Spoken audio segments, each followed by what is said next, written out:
So I welcome you to the 18th episode of master stock market in 90 days. अभी तक हमने जितने भी एपिसोड्स कंप्लीट किए उसमें आपकी इन्वेस्टिंग जर्नी इजीली हो जाएगी और ट्रेडिंग भी कर सकते हो अगर आप कैश मार्केट में स्टॉक्स में ट्रेड करना चाहते हो टेक्निकल्स देख के। नेक्स्ट अब इस एपिसोड से हम स्टार्ट करने वाले हैं भाई, जो आपका सबसे चहीता टॉपिक है। बहुत सारे लोग फ्यूचर ऑप्शंस में ट्रेड करके अपना पैसा पूसा बर्बाद करते रहते हैं। मैक्सिमम लोग जो भी स्टॉक मार्केट में ट्रेड करने आते हैं सबसे पहले उनको दिखता है भाई फ्यूचर ऑप्शन में ट्रेड करना, क्योंकि भाई पैसा फटाफट एक दिन में डबल ट्रिपल 4 गुना हो जाता है। और भाई सोशल मीडिया का तो जवाब ही नहीं है, उसमें तो लोग फटाफट स्क्रीनशॉट पोस्ट करके कुछ जुगाड़ से बनू के कि हाँ जी करोड़ों रुपए बना रहे हैं एक दिन में। तो आपको लगता है कि यार ये तो बड़ा आसान काम है, मैं भी फटाफट फ्यूचर ऑप्शंस ट्रेड करके रातों रात अमीर बन जाऊंगा। बाकी मैक्सिमम लोगों के साथ क्या होता है वो आप सब लोग जानते ही हो। तो फ्यूचर ऑप्शंस ट्रेड करना इतना भी इजी नहीं है जितना आप लोग सोचते हो, और पहले इसके बारे में कंप्लीट नॉलेज होनी चाहिए, तब जाके आप फ्यूचर ऑप्शंस ट्रेड कर सकते हो। तो आज मैं कुछ थोड़ा सा इंट्रोडक्शन बताऊंगा आपको, फ्यूचर ऑप्शंस के बारे में कंप्लीट नॉलेज दूंगा। और भाई बार बार बोलता हूँ अटेंडेंस मार्क कर दिया करो अपनी, और जो पहली बार चैनल पे आए हैं तो लाइक शेयर सब्सक्राइब कर दे, बेल आइकन पर ऑल कर दे, सो दैट फ्यूचर में आपको नोटिफिकेशन मिलता रहे। और अगर फ्यूचर ऑप्शन में इंटरेस्ट है तो यहाँ से देखना शुरू कर दो सीरीज, नहीं तो भाई पूरी सीरीज देख लो। पूरी master stock market in 90 days की सीरीज है, एपिसोड 1 से एंड तक पूरा देखोगे तो आपकी स्टॉक मार्केट की जर्नी भाई एकदम सिंपल, आसान, बिल्कुल मजेदार हो जाएगी। तो चलो स्टार्ट करते हैं। अब देखो फ्यूचर एंड ऑप्शंस क्या होता है, पहले इसको हमें एक्चुअल में समझना पड़ेगा। बहुत सारे लोग जो मेरी वर्कशॉप्स में आते हैं मैं उनको सिखाता भी हूँ। जिन जिन लोगों को अगर स्टॉक मार्केट में इंटरेस्ट है, कुछ सीखना चाहते हो मेरे से, तो मैं स्टॉक मार्केट पे वर्कशॉप्स करता हूँ, उसका लिंक डिस्क्रिप्शन में, आप चाहो तो मेरे साथ एक सेशन बुक कर सकते हो। मैं उसमें एक्सप्लेन करता हूँ कि एक्चुअली में फ्यूचर ऑप्शंस क्या होता है या डेरिवेटिव्स मार्केट क्या होता है। तो जब भी आप स्टॉक मार्केट में आते हो तो आप दो वर्ड सुनते हो, कैश मार्केट और एक डेरिवेटिव्स मार्केट। अब इसको कैसे समझेंगे, जैसे सिंपल आप नॉर्मल अपनी डे टू डे लाइफ में देखते हो, एक रिटेल मार्केट होती है और एक होलसेल मार्केट होती है। आपको अपने लिए कुछ सामान बाय करना होता है, आप जाते हो रिटेल मार्केट में। बट अगर जो शॉपकीपर है जिससे आप सामान खरीदने जाते हो उसको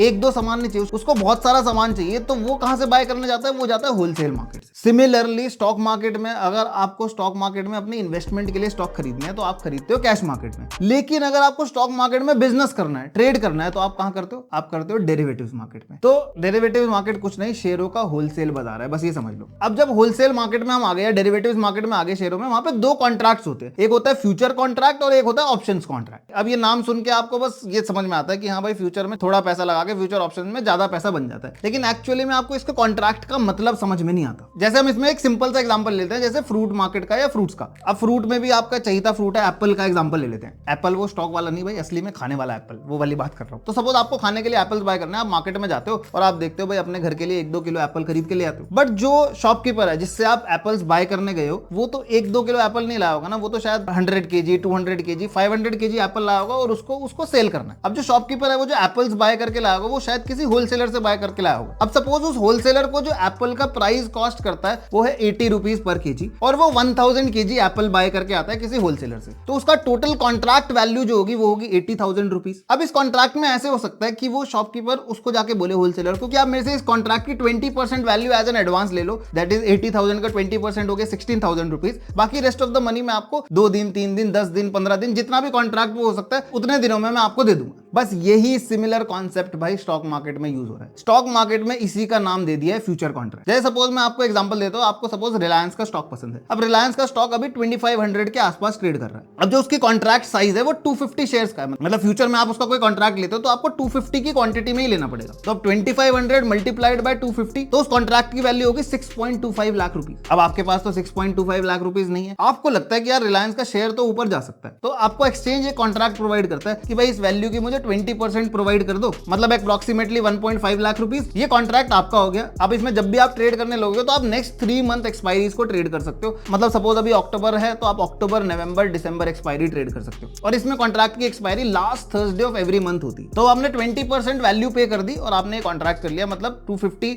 शेयर्स 2500 के प्राइस पे रिलायंस के आपके हो। अब आपने ये सोचा था कि भाई रिलायंस का शेयर प्राइस तो ऊपर जाएगा, आपने किसी से सुन लिया होगा या किसी कोई टेलीग्राम ग्रुप से कॉल ले ली होगी या शायद टीवी पे किसी एनालिस्ट ने आके बता दिया होगा, उसने टाइम तो मेंशन नहीं किया। आपने सोचा भाई रिलायंस का शेयर कल ही ऊपर चला जाएगा, मैं कॉन्ट्रैक्ट बाय कर लेता हूं। तो आपने 1.5 लाख रुपीस लगाए और कॉन्ट्रैक्ट बाय कर लिया। अब इसी एग्जांपल को ये समझो, ये एप्पल्स वाला जो शॉपकीपर है, ये जब होलसेलर से सामान लेके आया होगा, जब इसने कॉन्ट्रैक्ट किया, तो क्या ये कभी ये सोचता है कि मैं बाकी पैसे नहीं दूंगा उसको? अगर मेरे एप्पल खराब हो गया, नहीं बिके, तो मैं बाकी पैसे नहीं दूंगा। ये तो एप्पल्स हैं जो पेरिशेबल गुड्स है, जो खराब हो सकते हैं, पॉसिबिलिटी है ना बिके, लेकिन फिर भी वो कॉन्ट्रैक्ट कंप्लीट करेगा, उसको होलसेलर को पैसे देने पड़ेंगे। बट आप स्टॉक मार्केट में जब ये कॉन्ट्रैक्ट करते हो, आप ये नहीं सोचते कि मुझे इस कॉन्ट्रैक्ट को पूरा करना है, मुझे एक्चुअल में एट द एंड ऑफ जब भी मेरा कॉन्ट्रैक्ट खत्म होगा मुझे रेस्ट ऑफ द अमाउंट देनी होगी ताकि मैं उस कॉन्ट्रैक्ट की डिलीवरी ले सकूं। अब वो 2500 वाला स्टॉक जो आपने सोचा था कि 3000 का हो जाएगा वो हो गया शायद 2200 रुपीज का। अब आपको 300 रुपीज पर स्टॉक का लॉस हो रहा है, 250 स्टॉक्स हैं आपके पास, तो आपको 75,000 का लॉस शो कर रहा है। अब बिकॉज आपको पता ही नहीं था कि फ्यूचर कॉन्ट्रैक्ट होता क्या है,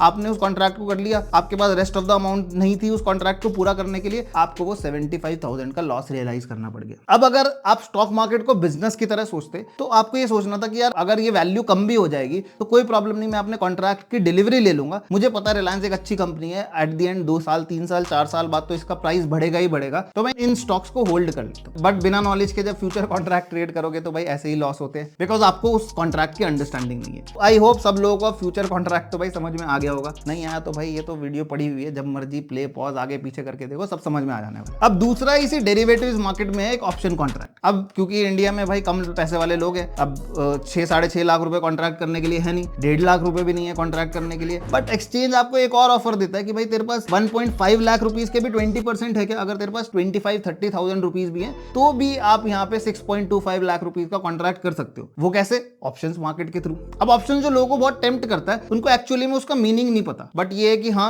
कहीं से कॉल पुट सुन लिया और कॉल पुट ट्रेड करना शुरू कर दिया, लेकिन एक्चुअल में उस चीज की नॉलेज बिल्कुल नहीं है। तो option contract is just like कि एक जुबान देना टाइप हो गया। मतलब फॉर एग्जांपल जैसे अभी हमने एप्पल वाला एग्जांपल लिया था पहले, उसका कॉन्ट्रैक्ट वैल्यू 80,000 रुपीज की थी। अगर उसको जो होलसेलर है वो ये बोले कि भाई ये कॉन्ट्रैक्ट तेरे को मैं 70,000 रुपीज में दे दूंगा, लेकिन पेमेंट तेरे को मेरे को 2 दिन में देनी पड़ेगी, तो अगर उसके पास नहीं है पैसे बट उसको लगेगा कि यार मुझे कॉन्ट्रैक्ट सस्ता मिल रहा है, तो ये बोलेगा कि भैया 5,000 रुपीज आज एज एन एडवांस रख लो, बाकी पैसे मैं आपको 2 दिन में लाके दे दूंगा, बिकॉज उसको लग रहा है कि ये कॉन्ट्रैक्ट मुझे सस्ता मिल रहा है, उसको ऐसा लग रहा है। This is just similar to an option contract. Option contract का मतलब क्या हो गया, जैसे उसने जुबान दे दी कि भाई कुछ पैसे देके मेरा ये कॉन्ट्रैक्ट बुक हो गया। अब सपोज वो 2 दिन बाद वो पैसे लेकर नहीं आता, तो जो होलसेलर है वो कहेगा भाई तेरे 5,000 रुपए जो आपने दिए वो खत्म हो जाएंगे। सिंपल ऐसा कॉन्ट्रैक्ट होता है, आपने देखा भी होगा कि भाई जुबान दी, कुछ पैसे दिए, बट वो कॉन्ट्रैक्ट नहीं पूरा कर पाया तो जो पैसे होते हैं वो खत्म हो जाते हैं। सेम चीज भाई ऑप्शंस के साथ है। आपने बोला कि 2500 रुपए में रिलायंस के 250 शेयर्स मेरे हो गए, इसके लिए आप मेरे से 20-30 हजार रुपए ले लो। आप दोनों चीज कर सकते हो, खरीद भी सकते हो, बेच भी सकते हो। कॉल ऑप्शन के थ्रू आपने खरीद लिए, पुट ऑप्शन के थ्रू आपने बेच दिए, उसके लिए कुछ प्रीमियम आपको पे करना पड़ता है वहां पे। अब ये चीज है कि अगर मान लो उसका रिलायंस का प्राइस बढ़ गया तो प्राइस में जितना ऊपर जाएगा, या अगर कॉल ऑप्शन बाय किया और प्राइस में जितना नीचे जाएगा अगर पुट ऑप्शन बाय किया तो आपको प्रॉफिट हो जाएगा। बट अगर सपोज आपके डायरेक्शन में प्राइस नहीं जाता तो जो भी आपने ऑप्शंस के लिए पैसे दिए थे, अगर आप उस कॉन्ट्रैक्ट को नहीं ले पाते, एज अ डिलीवरी नहीं ले पाते, तो आपके वो पैसे खत्म हो जाएंगे। जस्ट सिमिलर टू जैसे एप्पल वाले कॉन्ट्रैक्ट में उस शॉपकीपर के पैसे खत्म हो जाएंगे अगर वो बाकी पैसे नहीं लेके आएगा। तो यहाँ पे भी अगर आप उस कॉन्ट्रैक्ट की डिलीवरी नहीं लोगे तो आपका ऑप्शन जो है वर्थलेस एक्सपायर कर जाएगा, अगर मार्केट आपसे अगेंस्ट मूव कर जाएगी।